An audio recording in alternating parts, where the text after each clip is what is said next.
এক লোক মজা করে তার স্ত্রীকে অফিসের সহকর্মীর নাম্বার থেকে মেসেজ দিল আর বলল, আনিকা আমাকে মনে আছে তোমার?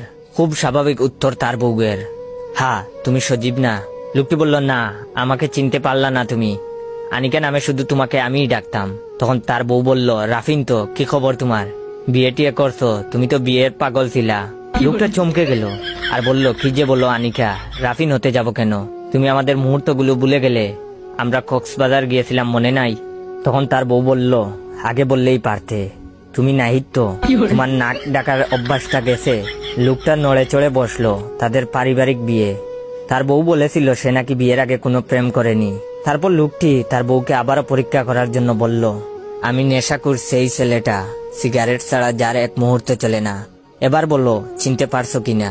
তখন তার বউ বলল, আরে শুভ, তুমি গাঞ্জা খাওয়া ছেড়ে দিছো?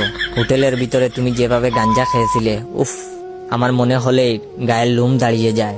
লোকটা তার বউয়ের মুখে এসব কথা শুনে একটা সিগারেট ধরালো, গরম চা নিজের মাথায় ঢেলে শান্ত হওয়ার চেষ্টা অব্যাহত রাখলো।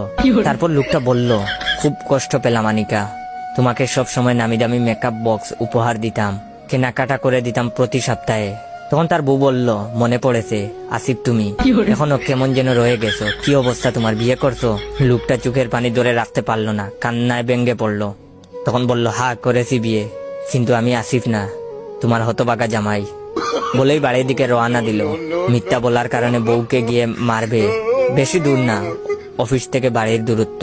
লোকটি সরাসরি গিয়ে বউকে জিজ্ঞাসা করলো, তুমি এত প্রেম করেছো বিয়ের আগে, বললে কি আমি তোমাকে মেনে নিতাম না?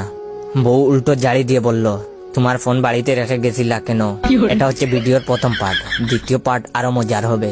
যদি দ্বিতীয় পার্ট দেখতে চান তাহলে বেশি বেশি করে লাইক